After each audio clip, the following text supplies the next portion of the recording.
दोनों हाथ उठाकर जोरदार ताली से स्वागत करें सब लोग।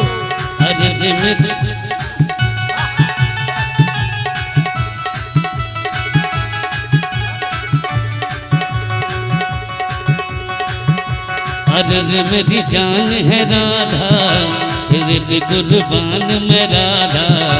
अरे रे मेरी जान है राधा, तेरे पे कुर्बान मैं राधा। रह ना सकूंगा तुमसे दूर मैं, जब भी बने तो राधा श्याम बनूंगा, जब भी बने तो सीताराम बनूंगा।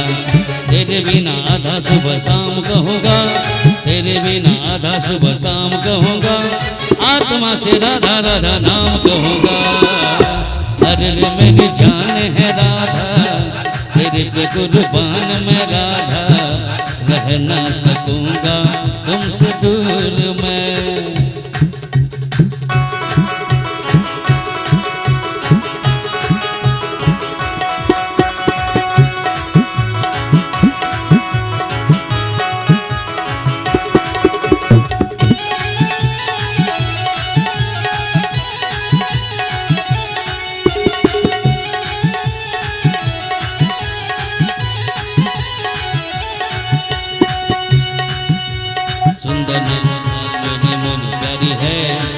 वाली गोपियों तू सबसे न्यारी है।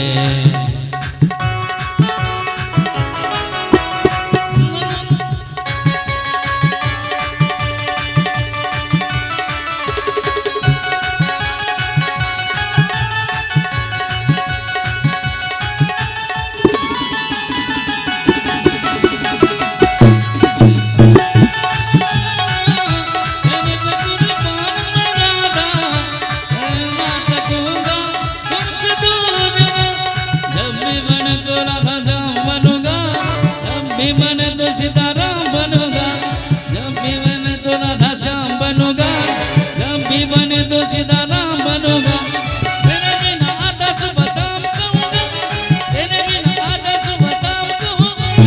आत्मा से राधा राधा नाम कहूँगा। अरे ये मेरी जान है राधा, तेरे पे कुर्बान मैं राधा। रह ना सकूंगा तुमसे दूर मैं।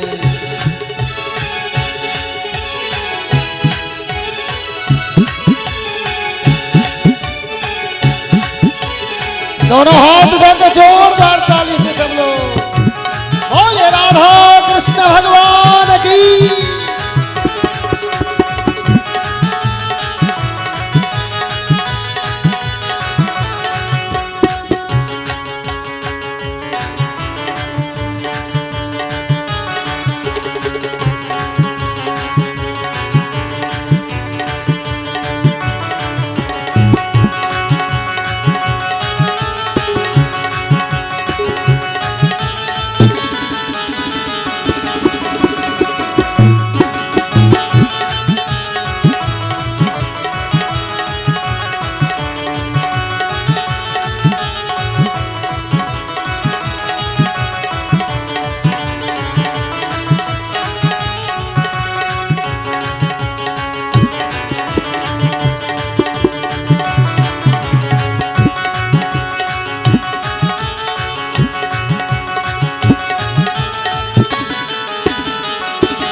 दोनों हाथ उठाकर जोरदार ताली से सब लोग बोले कृष्ण भगवान की।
जोरदार ताली से स्वागत करें सब लोग।